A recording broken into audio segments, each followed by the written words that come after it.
And we are on. So good evening, everyone. Welcome to this Red Table Talk. I'm Kathy Mines, and I'm the Director of Wellness at Reach Yoga. And I take my seat here at the Red Table as host and call moderator. The Red Table Wisdom Talks are weekly conversations between Kahontakwas Diane Longboat and people worldwide who are looking to participate in exchanges that lift the spirit. And this virtual community space is provided solely for the purpose of making Indigenous teachings available in the spirit of reconciliation. Diane's a ceremonial leader, traditional teacher, healer, and the founder of Soul of the Mother, a healing lodge on the shores of the Grand River, Six Nations, Grand River Territory. Kahontakwas, we make our tobacco offering to you with respect and thanks for your traditional teachings tonight. Thank you so much, Kathy. It's really a delight to see everybody online here. And I know there's many more people that we can't see, but for the people who are here, I'm so grateful that you've taken the time to join us. I want to just offer some words this evening to bring our hearts and minds together. These have been traumatic times and very painful times as some of our elders are passing into the spirit world now. And so we want to always use these opportunities when there are so many people together to offer words that will raise our spirits, that will strengthen our hearts and minds, and give us a focus, a driving force, a passion for this work and for the road ahead. So in our longhouse, it would be our faith keepers who would stand to sing this prayer. And it is words of thanksgiving to honor the Creator for life and for the sacredness of all the relations that we have in the natural world, the relations that we have in the spirit world. And we're reminded that, consistently every day, it's our duty as human beings to understand those relationships, cultivate those relationships, and really be grateful that all of those beings are in existence, that they all have an important role to play. So this is a very short version of that Thanksgiving address. Nyawa samwe disong kanalongkwa skana Kahontakwas yunyats. So grateful to you, samwe disong, for this beautiful day, for waking up to the snow, for the rains that came following the snow, and then for the sunshine in the afternoon. It was 3 seasons in one, and I'm very grateful for the beauty of that sunrise. Thank you this day, samwe disong, for all of the people of the world. We're mindful of the great suffering that is upon us as human family, and for the lessons that we must now learn. We are acknowledging all of the people who are passing in this great pandemic, and pray that their spirits will have a gentle walk towards that place of peace. We give thanks this day, samwe disong, for the mineral life that is underneath our feet. For we understand that you visited the most beautiful places in the universe and gathered that stardust to swirl it together to create Mother Earth. And on the earth, those beautiful waters, the salt waters, the fresh waters, the waters that are the birth waters for the continuance of life, and the beautiful rain waters that we saw today. We acknowledge the plant life that is the oldest form of life upon the earth, and the one that we are turning to now for medicines, those medicines that we need to strengthen ourselves during the time of this pandemic. We are grateful to that plant world for the gift of those medicines. We also give thanks this day, samwe disong, for all those animals that are in that circle, the council of creation, that make our life on this earth so rich. We acknowledge the living beings that are in the waters, and pretty soon those spring peeper frogs will come back and the turtles will crawl out of the mud, and the new season will begin. We give thanks this day for all the birds that are returning to us and those who have stayed with us for the winter, to all the flyers, and to all of the smallest little microbes in the soil that enrich our soil and bring it to life in the springtime. We acknowledge and give thanks to you. This day we are visited by rain brought by the thunderbirds, and we are acknowledging that that rain heals the air, the land, and the waters, and we're so grateful for the thunder beings. We acknowledge and give thanks to the 4 winds that refresh Mother Earth and cleanse her, and to those four sacred beings that the Creator put in place over Mother Earth to watch over humanity and the hard work that they're doing today to be able to take care of us. We acknowledge and give thanks today to all of those beings that are in the high heavens of the celestial world, the stars that represent our ancestors, and the grandmother moon that represents a female life, the coming of new life, the fertility, and the movement of that earth 28 days in its cycle. We're so grateful that the grandmother moon continues to fulfill the Creator's primary law for the continuance of all life.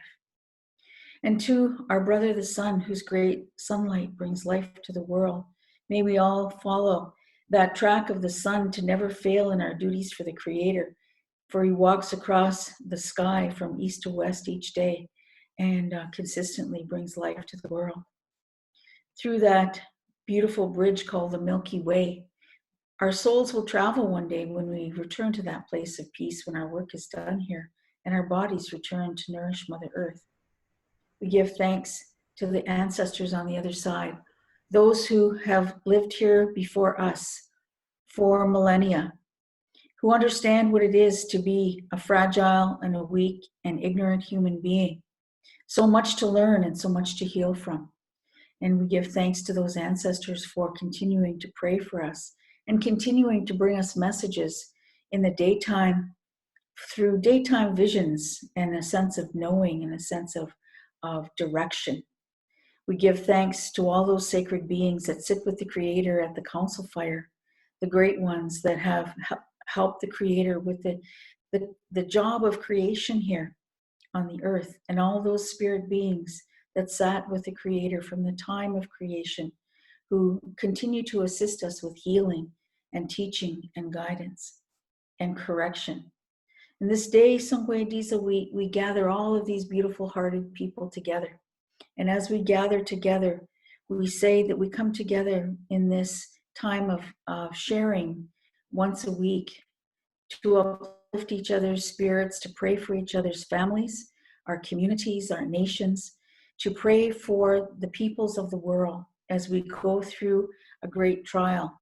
May we all learn our lessons, and may these lessons be everlasting, to rebuild a society that is equitable for all people, that is compassionate, that is loving, and above all, is caring and sharing.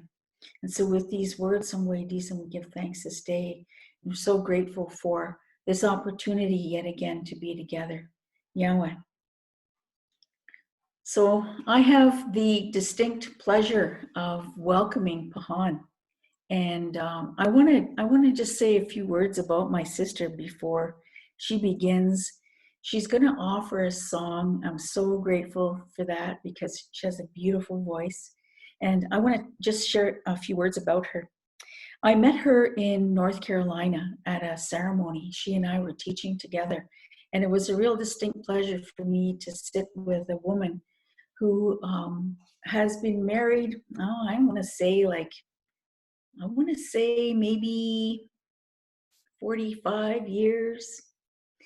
She has a wonderful husband, Wambadi, and I've taught before in ceremonies with Wambadi. He would always tell me about his wife and how cherished she was to him, and how he always knew that she was his life partner. So they have a beautiful story to tell about their relationship. But the story that he shared with me the last time that I saw him was about his wife's vision. She had a beautiful vision for a woman's Sundance. And that woman's Sundance was to honor the missing and murdered Indigenous women. And so she is a Sundance leader, along with her husband, who's led the Sundance for many decades. And I'm so proud of her for all that she is and all that she carries and the kind of woman that she is walking in the world. So today we have that real blessing of Pahan to be with us, and I'm going to ask her to introduce herself in her own way. So welcome, Pahan. Thank you. What a beautiful, beautiful introduction. And Just seeing you, Diane, I just feel like I want to cry. I feel happy and moved, and that was a beautiful, beautiful prayer. Thank you for that, and just a joy to see you again. So everyone, thank you for being here tonight. I always think it is a true honor when someone wants to give you their attention and will listen to what you have to say. So I want to do justice to the gift that you're giving me tonight by allowing me to share. And I will try my best to speak from my heart and from my truth. So my name, Pahan Pte, means Grace One Buffalo Woman. That's the name that was given to me in the ceremony. My family comes from my grandmother was born in Wood Mountain in southern Saskatchewan. That's a Lakota community, but I also am Cree and I'm Métis. And I have walked two paths at the same time, or maybe that's three. The path of a healing journey, the path of going to university and learning how to work with people, and this spiritual path that Creator gave me. And I have all those things together, all those teachings together, interwoven so that creator had a plan for me. And that's what I want to tell you about today. I want to tell you a little bit about that plan. I'm just going to check in with you. This is the first time I'm using an external mic. Can everybody hear me? Can you hear me? Okay, good, because I'm going to sing a song. And somebody told me that when you sing, it works better if you have an external mic. And it just happened to come in the mail today. So I'm going to try it out. So this song I'm going to sing to start is an invitation. It's an invitation to the sacred spirits, and specifically that grandmother bear, to come. And we are asking her to be with us as a representative of all sacred spirits, those that are walking in this world. And in this song, she is singing to us, and she is saying, I am looking after my grandchildren. I'm looking after my grandchildren, and you, and you, and you, and all of you, and me, we're the grandchildren that she's looking after. Okay, and so this is how the song goes.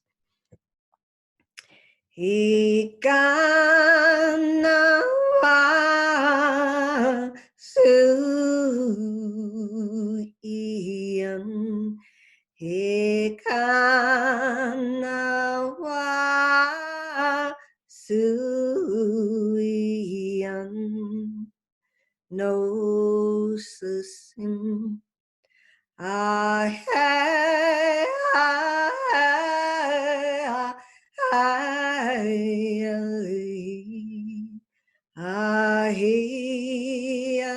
hey, ah, hey, ah, hey, no susim. Ikanawa-su-ian, Ikanawa-su-ian, no susim. Ah, hey, ah, hey, ah, hey, ah, hey, ah, hey, ah, hey, no susim. Ikanawa-su-ian, Ikanawa-su-ian, no susim. Ah, hey, ah, hey, ah, hey, ha he hey ha hey no susim he kana su he he kana su no susim ah hey ah hey ah hey ah hey hey ah hey hey no susim Piramaya pie ho pirata. Yeah. Will I do some sharing now, Diane? Please do, Pahan. How much time do you want me to take up? What about a half an hour? Okay, that sounds good. Okay. All right. Well, I thought about a few things that I want to make sure that I share with you tonight. So I will try to get to all of them. The first one I wanted to tell you about, the best way for me to teach something is to tell a story. Some of you may have heard these stories before. The first time that I had a vision, I was 8 years old. And I was sitting at the edge of my bed, and it was very early in the morning, and I was the only one awake in my house. And I didn't like it because I wasn't used to that. I was used to waking up long after the adults and with the smell of coffee and toast and noises in the kitchen, but it didn't happen like that this morning. And I was sitting on the edge of my bed, and I was wondering why I was awake. And I was looking at this picture that my mother had hung at the head of my bed, and I was studying it like I had many times before. And as I was looking at that picture, it came alive and it started to talk to me. And I got really scared and I started to cry. And the next thing you know, my mother was on the side of the bed and she was saying to me, there, you just had a bad dream. Don't be afraid. And I said, no, mother, I didn't have a dream. I was wide awake. I was wide awake. And she did not know what to say to me about that. She didn't have any words to explain what kind of experience that I had. So I just put that in the back of my mind and not forgotten, but also not something that I ever talked about.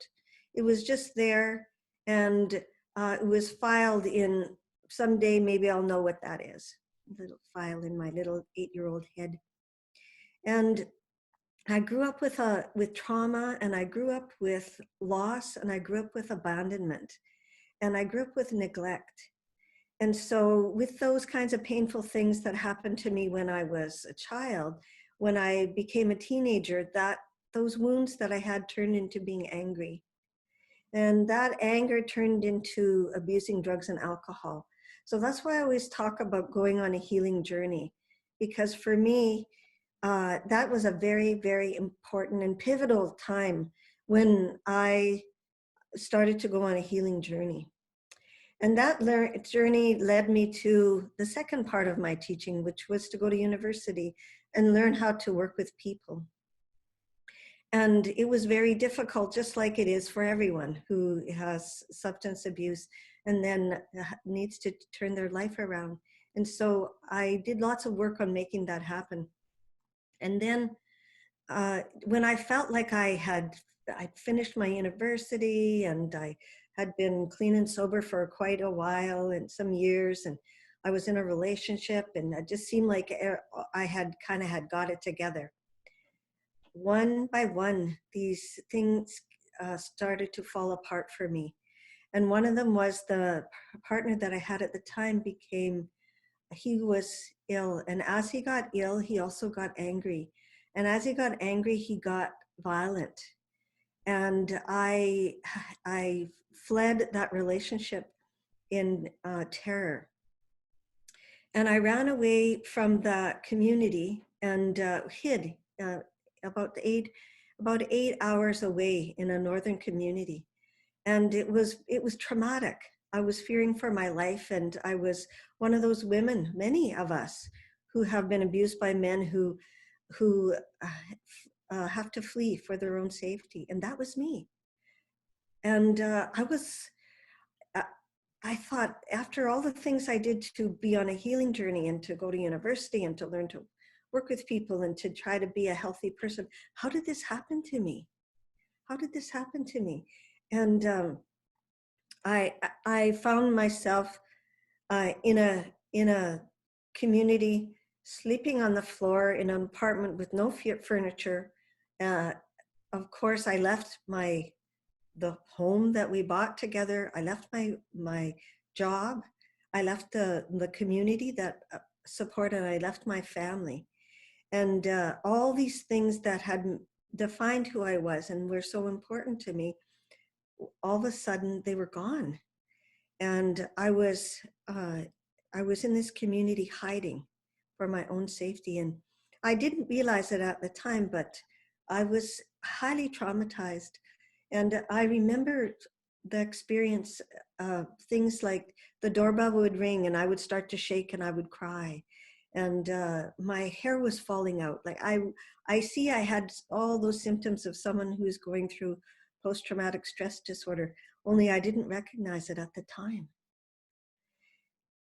To me, these multiple losses, it was like all the things that I had valued, I was losing one by one by one, and I was losing myself.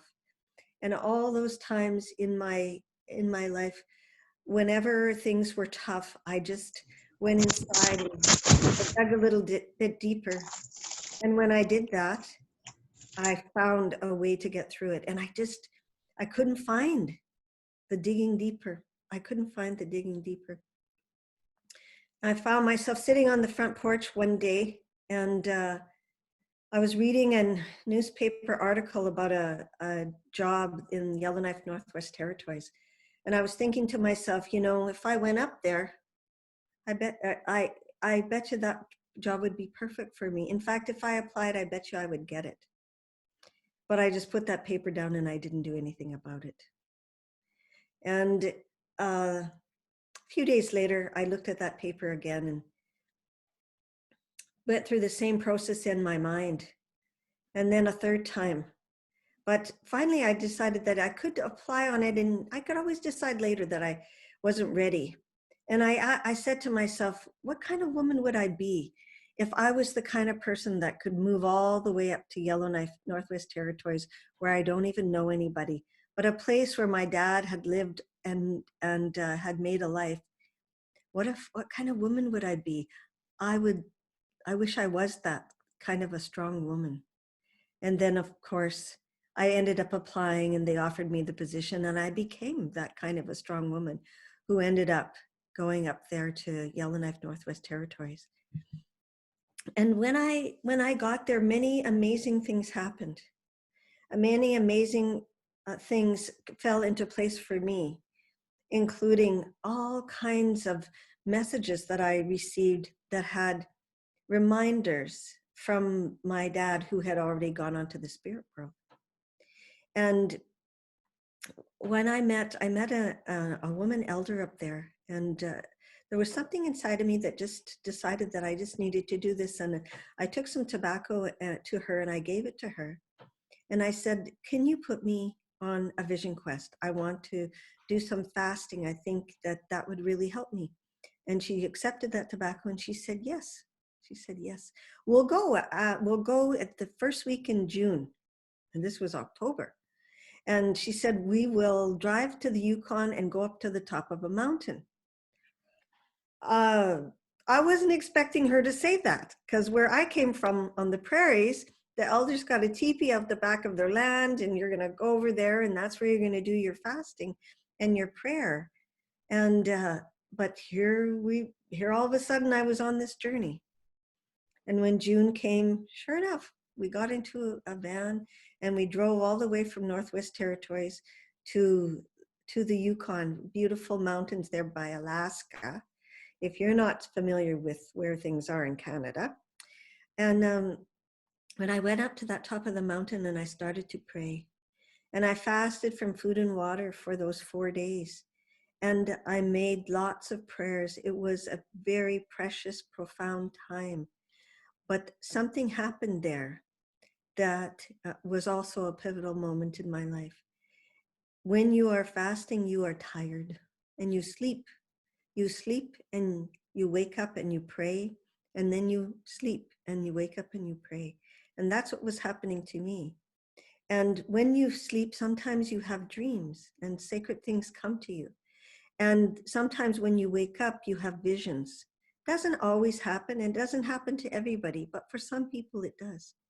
And for that time, I had been sleeping and I woke up and I sat up in my little spot there on the top of that mountain with all 405 tobacco ties all around me.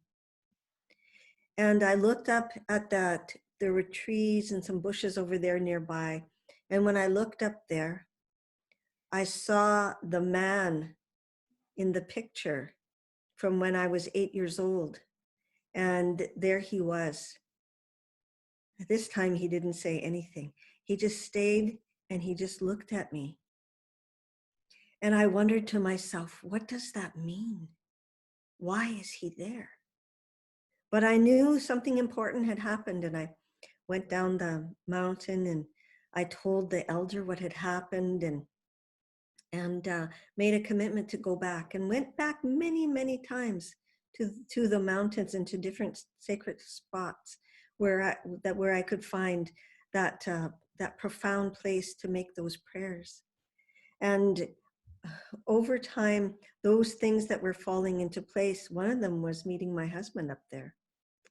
And my life partner, and thank you, Diane, for saying those beautiful things that you said, because of course, someone once called us a sacred team, and I always thought that that was the perfect description because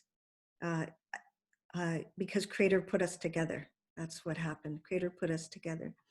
And on one of those times when I was having a vision quest, I received a message that it was time for us to move back to our home territory here in Manitoba on the prairies. And when I first heard that, I thought, oh my gosh, like, I love it here. This is where my healing came. This is where everything fell into place. This is where all the loss I healed, and I was able to let go of all that loss that happened at that time in my life. And I rebuilt my life, and I have a really good life. And I have family here. And I belong to the community, and the community belongs to me, and I have roots. And then I heard again the message, and it's time for you to go back to the prairies. And I cried. And when I came down from that mountain and I talked to my husband and I said, it's time.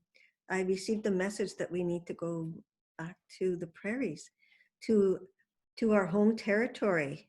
There's people that have been waiting all this time for you to come back. And he said, it's okay. No, I'm good. Like, I'm okay to eat caribou meat up here. It's okay. And I said, no, this is the message and we have to follow it.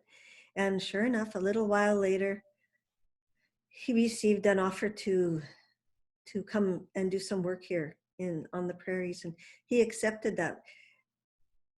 And a little while later, me too, I got an offer for work and I followed him. And I came back here to the prairies. And after we'd been here a while, it was true. People came, our extended family who lives here, and people came. And one day this woman called him and said that she wanted to come with tobacco. Well, this happens all the time. It's not something that unusual. But he said to me, this woman that's coming tonight, she's the woman that I told you about. She has a special gift. She can tell you, she knows things, and she can tell you these things. Like she can tell you, you know, like if you have a cavity in the back of your tooth. And I remember thinking to myself, like, why would I need to know that from her? That's a funny gift she has. But she came and she brought tobacco and she said, I want to tell you about this dream that I have. And she started to describe the dream, and I was in her dream. And I was thinking to myself, I don't even know her. Why is she dreaming about me? If I was going to receive a message from sacred spirits, they would just tell me.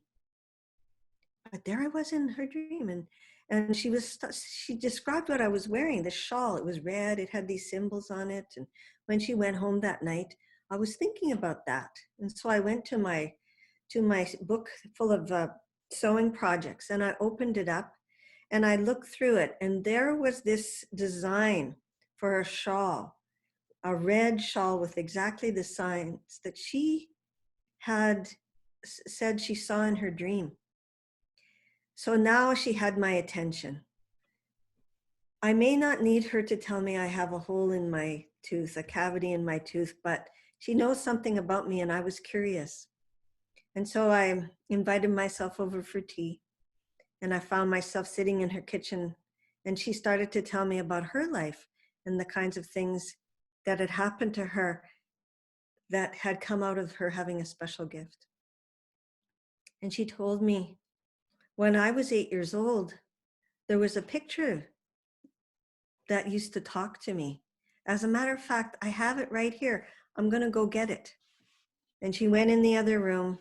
And when she came back, she showed me a picture that was identical to the one that was hanging on the wall when I was 8 years old. And that was the moment that I knew, without a doubt, that Creator had a plan for me. And that all the things that had happened that seemed random and seemed wrong and seemed like I was making all the decisions in my life, that Creator had a plan for me. And that plan included me finding my way to the north and finding my way to my husband, and us finding our way here to the prairie, and me finding my way to that woman, and then Creator putting me here to give me the vision, not my vision, but Creator's vision, to have a Sundance of women. That I needed to be here in this place on Mother Earth to be able to fulfill the plan that Creator has for me.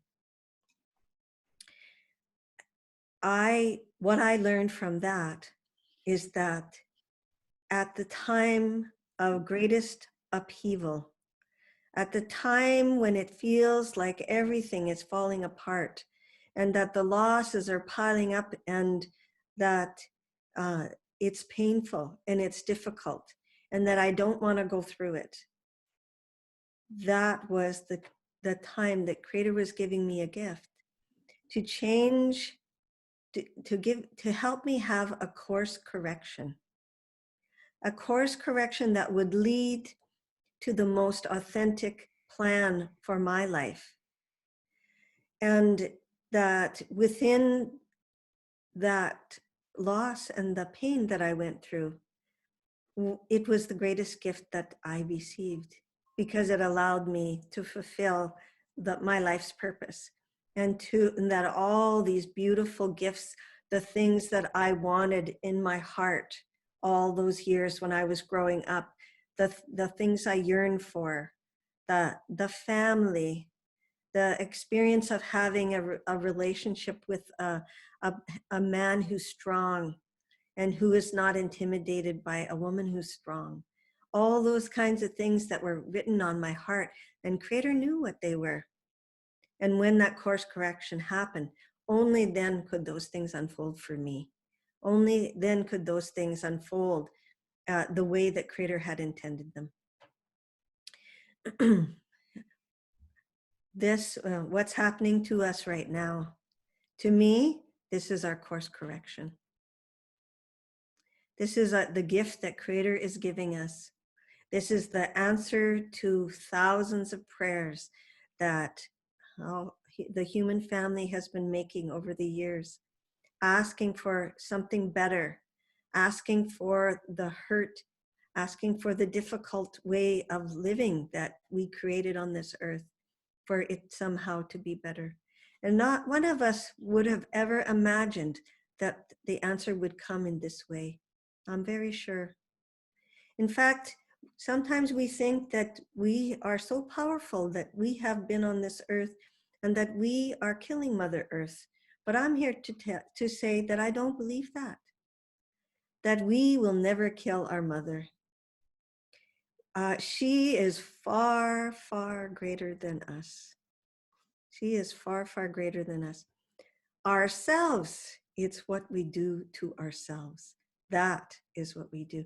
And I noticed when I started to learn about the virus, which, by the way, in Creator's world, all things are sacred. That virus, it has a spirit, just like all things that Creator has created in this world. And that it taught me something that I hadn't thought of before. I heard that it infects the host and that it multiplies and multiplies, and then it starts to make them sick. And for some people, their immune system will come and they'll work with that and clear the virus. And for others, it makes them much more sick. And I thought to myself, wow, the human family has been doing this. The human family has been doing this on Mother Earth. Multiplying unchecked, bringing this kind of infecting the host and causing all kinds of trouble. We're like that. We're a pandemic on Mother Earth because of the way that we live, because we're suffering on the inside. And not when we're suffering on the inside, we make those kinds of decisions that lead to the situation that we're in right now. I want to tell you something else from my understanding and from the way that our indigenous people of this area understand the world in this way. Before our life here in this physical world, we were alive and we lived in a spirit place, Tate Makochi, the spirit world, heaven. It's got different names. But in that place, we were alive. And at the perfect time and place, Creator took our spirit, that sacred spirit, and put it inside our tiny little body. And in that moment, our heart started to beat. One of the most sacred moments of our life. And although each of us like to think that we're going to live to be 80, 90, 100, we don't know. Only Creator knows how much life we are going to have. And at the perfect time and place, Creator will take that spirit and it will leave the body. And that's the second most sacred moment that we'll ever have. And then that spirit makes a journey. And for lots of times in our community, we call that person's gone home. They're going home. They're making their journey home because they're going back to where they already lived. And every single one of us in this world is walking towards that journey of sacred journey of going home. And I think it's really important to understand and to see it that way. And when we get there to that sacred place, Creator will give us forever life and perfect health. And all those things that trouble us in this life, my knee's sore, my heart is broken, I feel cranky, whatever it is, Creator resolves that and restores us to being a sacred spirit, having had this experience of being a physical being. And once we become a sacred spirit, we have a broader perspective. We have a broader perspective that no person in this physical world could ever have. And so we understand that because in our prayers, we are always calling on those sacred spirits to come and help us. And that is part of the way that we practice our spirituality. There's Creator who has made all that is, and there's our ancestors who are living now in that spirit world, but who will come and help us when we ask them. And so I remind you about this, that this, each of us, every day we are walking towards that sacred journey that we're going to take. And at this time on Mother Earth, with the virus that we're all afraid of, some of us are going to make that journey home. And when we get there, what I was told is that there will be a great celebration, because our loved ones who are there in spirit world, the ones we know and the ones we don't even remember, will be there waiting for us. And they will have a great celebration. And so there's a human part of us that can feel afraid for the things that are around us, afraid I might get sick, afraid I might go home, afraid loved ones of mine might go home. But then inside of you, you have a sacred spirit. And that sacred spirit knows that this physical world is temporary, and that all these things that are happening are part of a plan. And we are involved in that plan, and seeing things with a broader perspective, trying our best to see things in a broader perspective, that creator has this, and that in creator's world, all things can be well. I don't have to be in control, and I never could be, and I never was, even at times when I feel like I'm powerful. It's an illusion. Creator is the one who has this. Sometimes people think, oh, we're being punished for all the bad things we did. And I would say, Creator and Mother Earth will never, ever punish you for choices that you have made in your life, because you are absolutely lovable. And there's nothing you could ever do that will change that. There's nothing you could ever fail to do that would change that. You are absolutely loved. The things that we do, the choices that we make, brings hardship to us. Yeah, it's true. But that Creator would never punish us for any mistakes that we have made. We are always being forgiven. I want to look at my list. Oh my goodness. These are all the things that I wanted to say, even though I didn't look at my list. I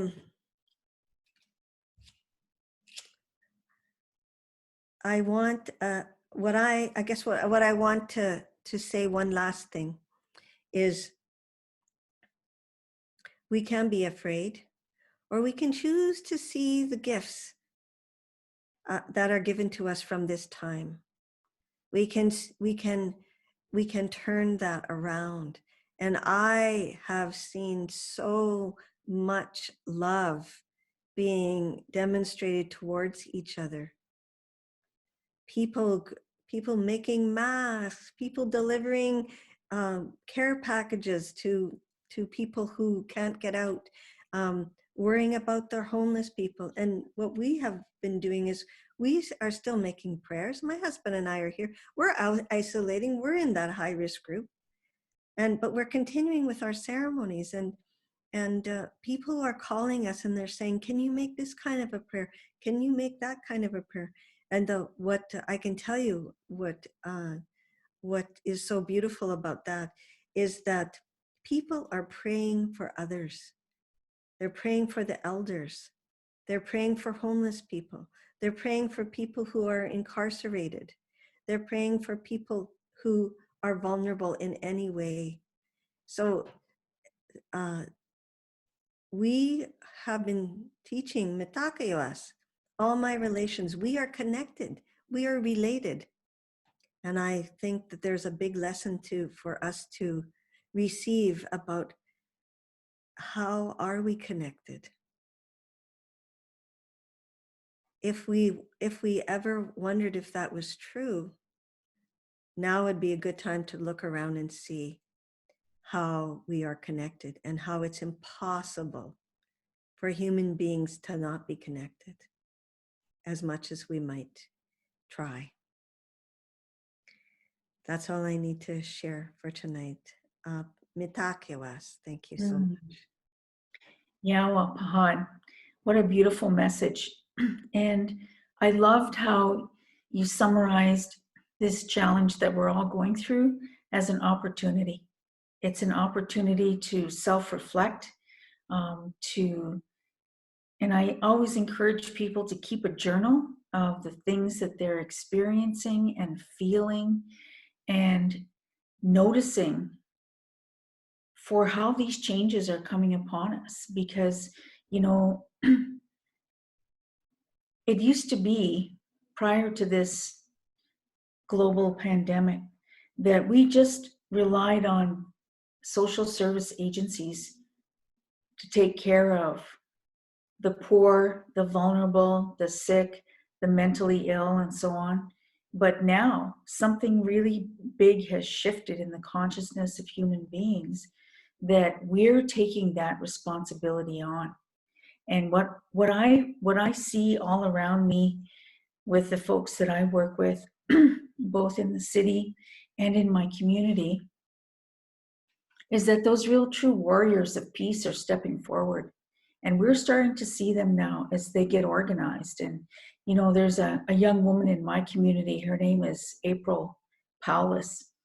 And I want to hold her up today because her parents were Clara and Coleman Paulus. And Coleman was the Haudenosaunee Confederacy chief, and her mom, Clara, was a clan mother and raised a really beautiful family. And there's news articles today of how April, with her construction company and towing company, is putting their own company funds to work to shop for elders who and deliver food and necessary supplies to elders in our community so that they're not forgotten.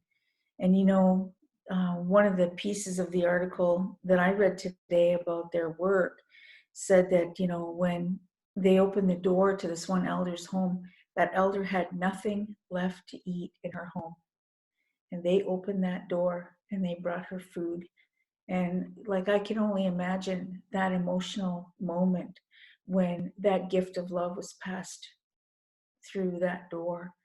So, you know, we're starting to see the real true heart of humanity emerge from this.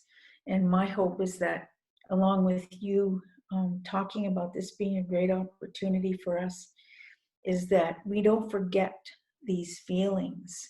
We don't forget to step forward in our own leadership in whatever way that leadership takes shape, and do those things in life that will help other people. So I want to hold you up today too to say thank you for such a beautiful message from your own life and your own journey, your own spiritual challenges, your own healing challenges, the things that you've been able to bring into the world through your own gifts and the gifts of your husband, the gifts of your family, your grandchildren that are going to be carrying those gifts forward. We are so lucky to have you in our family circle and among the nations of our people. So thank you. Thank you so much. And I know, you know, as much as I've had a chance to share a few things, that there's people online and in the chat who also want to share. So I'll turn it back to Kathy now to field some questions. And thank you, Pahan. Yeah. Thank you, Diane. Thank you for your Thanksgiving. And Paha, thank you so much for the beautiful stories. And know that we have a tobacco offering for you here from the community. And in gratitude for your teachings tonight and the questions we may have and sharings. And thank you for hearing us. So everybody, if you would like to share or you have questions, please raise your hand. So we learned how to use that. You click the participant button at the bottom or at the top, wherever it is for you, and you can raise your hand. So let me know who would like to share or has a question. You can type into the chat. Now is not the time for being shy. We have two incredible leaders with open ears and open hearts. Who we got? So Darlene is asking, when will the Sundance be, Paha? Our Sundance is scheduled for the August the 14th as Tree Day. Of course, now we're making prayers and we're going to need to make a decision whether the Sundance will go ahead. And we haven't made that decision just yet. If it doesn't go ahead for this summer, we'll just wait, and we'll just go ahead next summer when things are different. So keep you posted, I guess. Thank you. Anybody else? So you're getting lots of thank yous in the chat for your amazing story and your wise words. Is there anybody that has anything to share? A dream of your own, anything that you felt inspired by? Who is able to come to the Sundance is another question that's come up.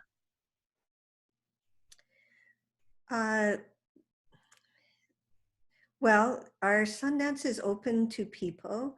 It's not a festival where you can just show up and just participate.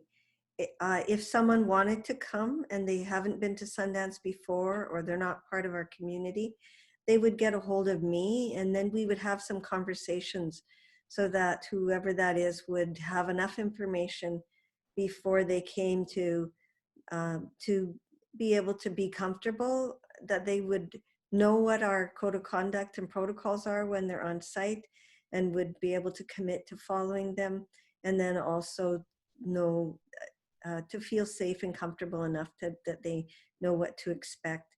If they live nearby, I usually get people to come out in the summertime before the Sundance happens, when we have a work day and everybody's going out there, and then they can, I do an orientation with them so that they can feel comfortable when the time is there and the ceremony is happening. Beautiful, thank you. And I'm seeing the chat is filling up with questions around the Sundance, and also Sunny is sending a message. She really wants to thank you for that beautiful song also. Okay, so also Marianne is asking, what is the Sundance ceremony for women? Maybe you could speak to that, to a little more details on that for women. Sure, yes, of course. So let me just briefly tell you about the vision that was given to me. So what came was that we were to have a Sundance with all women dancers. And that the reason that we were asked to do that was to bring the loving nurturance of a mother to the earth at a time when we need it the most. And that we were to call on the spirits of missing and murdered women to come and dance with us, so that their families would know where they are and they could feel some peace, and that thus those sacred spirits could take her rightful sacred place. And that there would be 12 grandmothers who would support us. And that was in 2016. So in 2017, with my husband's support and the support of our community, we were able to manifest the vision that was given to me. The Sundance is one of our, an ancient ceremony that our people have been doing for many, many generations. And it's where dancers commit to fasting from food and water for 4 days while they dance. And it's a very difficult thing to do. And yet our people have been doing it for a long time.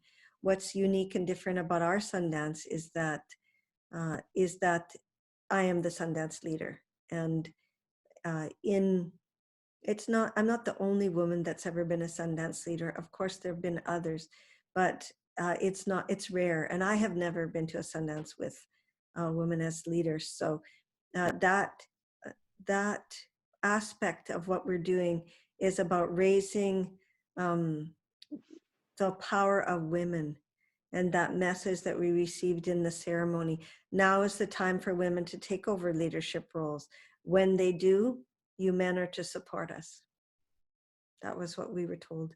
And so that is what the Sundance of Women, that's why it's so unique and significant. And we've been dancing since 2017. It's a 4-year commitment. So if we dance this summer, that will be our final.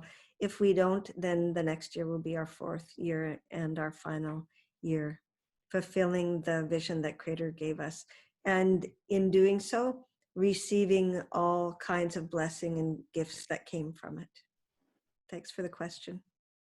Thank you. And I'll let all of you know, and I can post it in the chat again, but I did put Paha's website there, bearpawtp.ca. I'm going to post it again so you can actually, check it out. Anybody else? Anybody else? There, I've reposted it again. Okay. Okay, so from Cassia, she is asking, are our animals, cats, dogs, etc., also being affected by the energies, and how can we help them?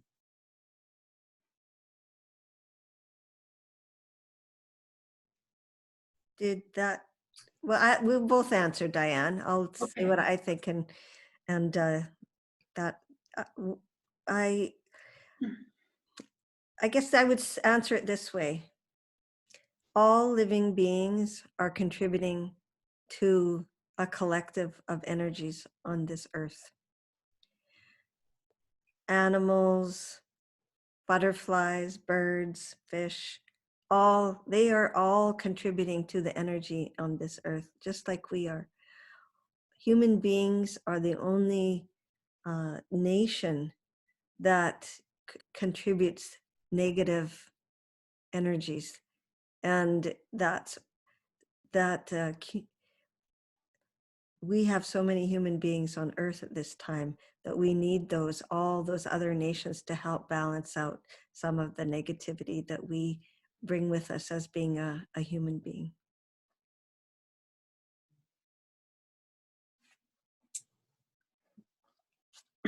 I sat beside Dr. Vandana Shiva, so world-renowned woman, environmentalist, eco-warrior, quantum physicist, and always wanted to meet her.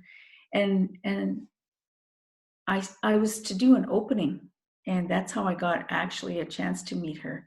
And as I was sitting in my seat praying before the auditorium filled with people, I had my eagle fan up over my face, and I was praying, and when I sensed somebody was beside me, and when I put my eagle fan down, it was Vandana. And I thought, she's probably one of the most famous women in the whole world, and if I have a few minutes with her, I really want to ask her some deep questions. So I asked her, first of all, what was quantum physics? And she said to me, "Oh, Diane, you know that the answer to that. Everything in the universe is related. Your people have taught that from the very beginning in all of your origin stories." And so I want to echo what Paha said, because it's everything is connected, but we are the only ones as human family that have a free will to make decisions about how we're going to live with the natural laws of Mother Earth or ignore them. Whether we're going to develop our ego so that it controls our minds and our emotions and our hearts, or whether we're going to develop our spirit, and let that spirit of kindness and love and generosity affect our hearts and emotions and tell our minds how to act. And so, we as human family have a lot to learn, because all of those beings that are following the natural pattern that the Creator put inside of them, they're doing their job. The strawberry plant knows what it needs to do, when to flower, when to bring forth fruit. The robins that have returned to us, that are singing outside my window, they know, what they have to do to survive. And some of them will have, 2 nests this year, sometimes 3, because they know that these are hard times that we're in, and the earth is changing and the climate is changing. So, they know what they need to do. So the animals, I believe, the animals, the birds, the fish, all of the beings in the natural world have a sense of what is happening with the earth. And it's time for us, as Paha said, we've reached that cliff, and we are the only form of life on the earth that has to make a decision. Are we going to support life or are we not? And it's really clear. And in our ceremonies, the grandfathers and the grandmothers and the ancestors say to us, you're either standing at the fire of the Creator for the promotion of life, or you're not. And it's one or the other. So I think we've reached that point that Paha talks about, where it's that crucible where we have to make a decision about the change that we're living through and how we're going to implement change in our lives following this opportunity. It's we're experiencing profound loss, but we're also being given, I think, a great gift to be able to see the personal change we want to make, as well as the change in our community and society. So it's I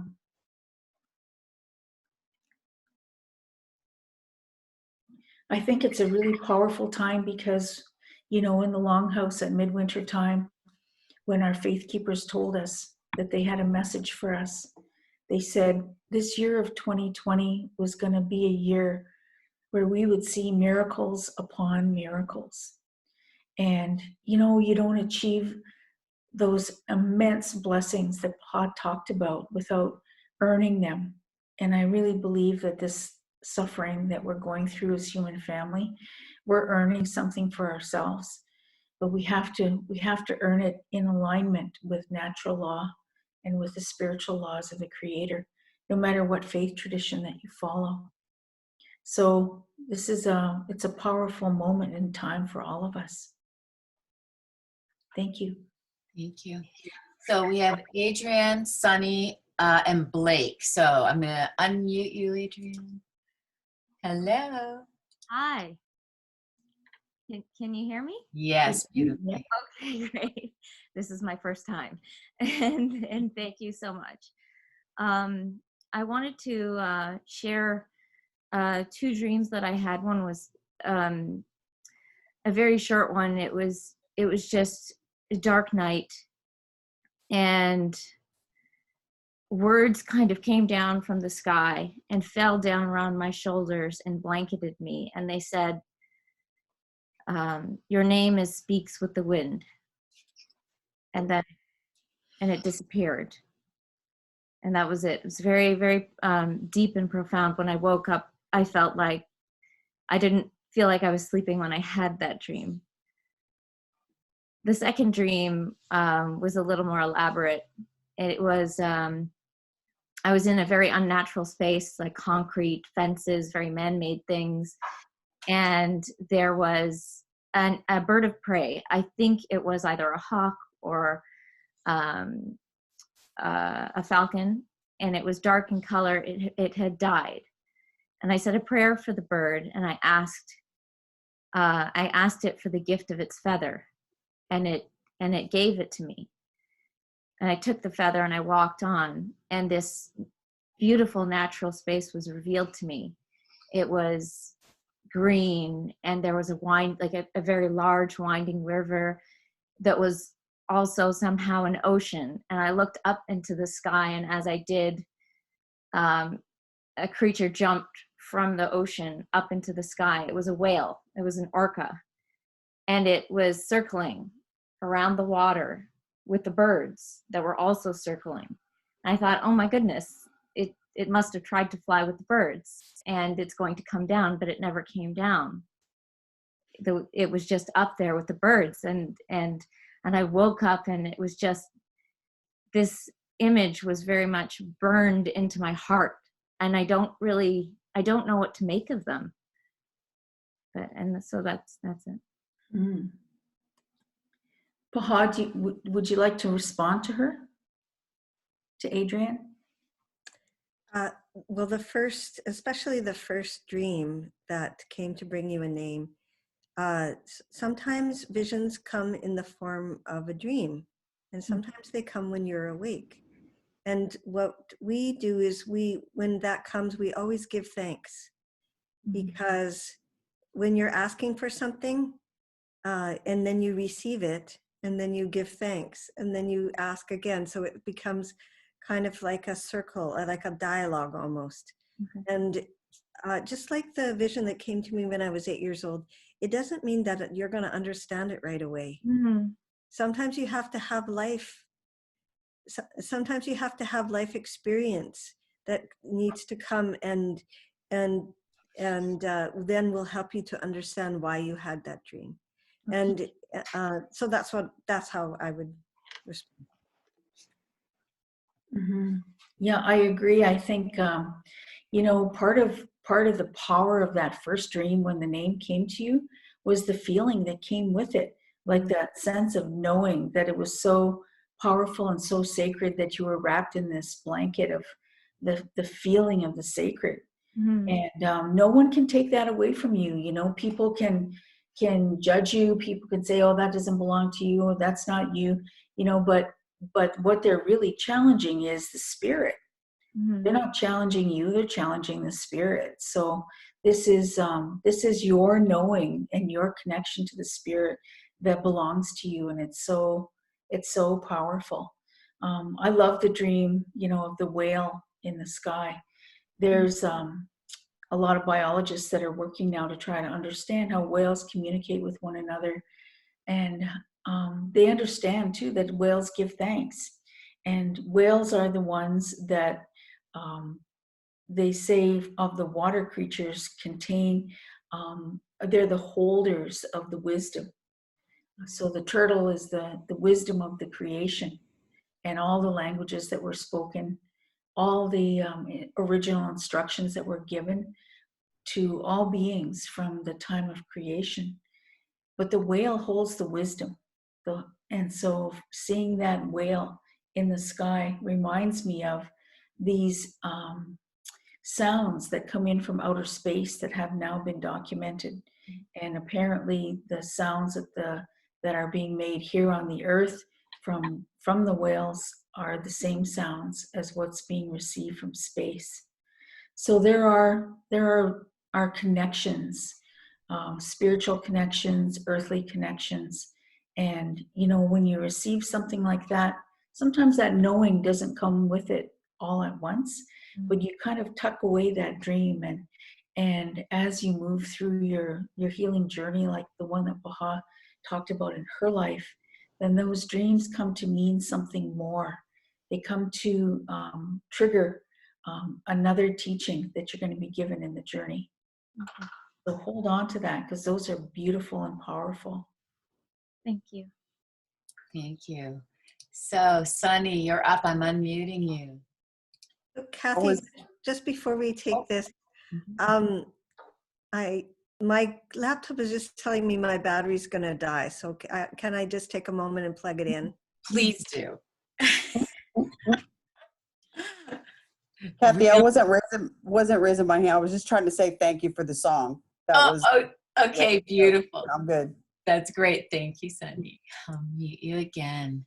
So I would like to say to everybody, all of your beautiful messages in the chat will get to Paha and Diane. So keep putting those lovely messages in the chat, because I'm going to send them to them after, so they're not missing anything as they focus on the questions. Now, and I know, Cassia, you had a one that I missed. I'm going to go to Blake, and I'll go back to you. I'm just going to find Blake again. Okay. And I'm not sure if Paha can hear, so we'll just wait a moment. So if anybody wants to type in any kind of little message now, and again, where you've joined us from, that would be nice, so that, because all of those messages will get to the elders after this.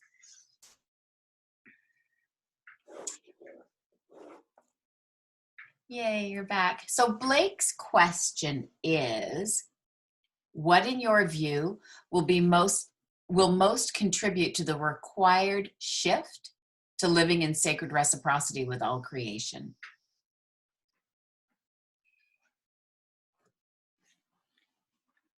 So I'll take a first run at that. In my view, the driving force for reciprocity in living in concert with creation is the spiritual evolution of humanity. You've spent a lot of time in school creating a very powerful learning for yourself and a skill base. You've exercised your body and fed it the proper foods and vitamins and nourishment. You've spent time, healing with emotional issues, trauma, abandonment, all those things that Pa talked about. People have their therapists now, their counselors, they're people that they go to for help, and they're very important people. I see my sister Marlene is on here, and I want to say a big shout out to her because she served our people for a long, long time, and in therapy and in psychological counseling. Those are important pieces, but one of the elements that we don't spend a lot of time on is spiritual development. The development of your spirit must be consistent, daily, and you must be able to see a growth pattern in it. And what we say is, don't look at yourself and judge yourself. What did I do this week, this month, this season? Look at yourself from 1 year ago. So if we then say on April 9th, of 2019, what was I doing then? How was I living then? What were my values? What was my expression of my gifts in the world? What work was I doing? If we say those things, then look at where we are today, April 9th, 2020. I think we earned this change, as Paha said. We have earned the change that Mother Earth is going through. We've earned the change that humanity is going through. But the driving force for that change has to be the spiritual evolution of humanity as a whole. And, whatever faith tradition you choose, great, but choose a faith tradition and be dedicated to it and understand that you're going to be growing step by step through that faith tradition. That's the only way that we are going to become compassionate, loving, caring, giving, equitable human beings that want to live in this beautiful paradise that the Creator made for us and not destroy it. And when you look around the natural world, we're the only ones that defile and create filth in our own nest. We're the only ones. And so, we as human beings have so much to learn because of that. So let's focus on our spiritual evolution as human beings and see where that's going to take us. Thank you. I actually feel like that answered your question also, Cassia. Now, Paha, did you come back? I'm back. Oh, you are. Did you hear that question? Okay. Oh, I'm unmuting you. Can you unmute yourself? Oh, there, please. Yep. Did you hear that question? I didn't know. If it's okay, so we're at 9:15, so we're a few minutes over. Maybe Diane, you could decide I could call that question out again, or I don't want to keep you up too late, either of you. I'm fine to stay on if Paha is fine for another 10 minutes or so. Okay, Sure. so the question was, what in your view will most contribute to the required shift to living in sacred reciprocity with all creation? That's a great question. I wish I would have heard everything you said, Diane, to answer. It was good. That would have been a great answer. What I am teaching and what I am trying to live is a way of life that reaches towards that which is sacred first. And when that answer comes, it's going to inform my heart, activate my heart. And then with my heart activated, my feelings, then I'll be able to make good decisions. And when I follow that process, the action that I take that follows it will never be the kinds of things that we have done that has caused so much harm and suffering to other beings on this earth. So to me, that is the recipe. Each of us doing our best to learn how to live like that. That's how things will change. And I think that this imbalance that women have experienced with men, having this power over, that's why it's time for women to take over leadership roles, is because women are more able at this time in our evolution to be able to live in that way, listening to our heart. Beautiful, thank you. Leanne, I'd like to read Leanne's message because I think it's important and it really touched my heart also. It says, thank you, Paha, for your love and wisdom. Thank you especially for reframing the concept of death and the idea that we're not losing people, but in fact that they are going home and that we can continue to connect with them. Thank you for helping me personally to not be so afraid. I liked when that came through. Thank you for sharing that, Leanne. So how about, I'm going to see if there is a last question, and then let's let our elders get some rest. Anything else? And Paha, while you were gone, I was letting everybody know that all the messages in the chat, I'm going to send to you after. Both you and Diane will receive those because there's some beautiful things for both of you in here. That sounds good. Thank you so much. I wanted to read them, but I wanted to listen to. Okay, I've got them for you both. So then, Kahontakwas, would you like to say goodnight to us? I would. And I want to leave you with a little bit of homework because I'm a teacher. We've been meeting, this is our third or fourth time to meet now, and so grateful to have Paha as our very special guest. And here's your homework for next week. What do you want to talk about next week? Because we've given you lots of ideas about how to create ceremony at home, how to start yourself off with spiritual discipline, some of the prophecies and the teachings around the time period that we live in.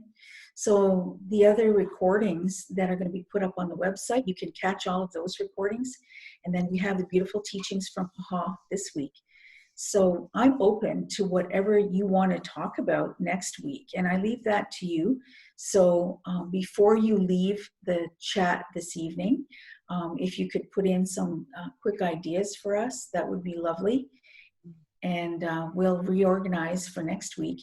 And I believe that Kathy also mentioned to you that we'll always keep this particular Zoom code and meeting ID so that we can continuously check with each other each week when you have time. So I want to say a very special thank you to Paha for giving us your precious time and for the teachings that you gave us this evening. And I take to heart in my own prayers tonight the concept of the course correction. The course correction that comes at a time of great pain, suffering, personal turmoil, decisions that must be made, but always putting the Creator first in that decision making so that the Creator has a plan for each of us, and all we have to do is listen. And so thank you for that message, because you uplifted me this evening, and I needed to hear your message in my own life. So thank you so much. Thank you for having me. I feel honored to have been invited. I would like to just leave you with a challenge. And the challenge is this.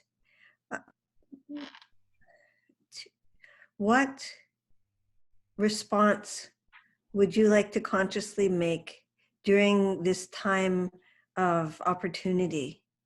Some of our relatives have gone and bought up all the cleaners or toilet paper or the food or something like that because and then they're trying to make money from it. And it doesn't feel right, but they're afraid. They're afraid and they're lost. So my challenge for you is to find those acts of love, those ways that you can respond with love to all the things that you see and experience in the next many months. And I think if we practice that, even those people that we think are not doing well, that even to love them and try not to judge them, to find a place of what can we learn about love from what Creator is offering to us right now. Then we'll come back in a year from now and you'll all be talking and I'll be listening to what you. Thank you so much. Challenge accepted.